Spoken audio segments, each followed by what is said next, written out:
এই ব্যস্ত শহরে অপরিচিত ভিড়ে হঠাৎ মনে পড়ে যায় পুরনো দিন, কত রঙিন তাকে আটকে রাখি মায়ায়। হয়তো আমরা বহুদূর স্কুলের চৌকাঠ পেরিয়ে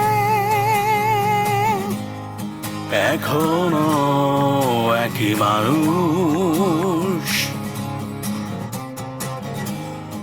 এখনো বন্ধু।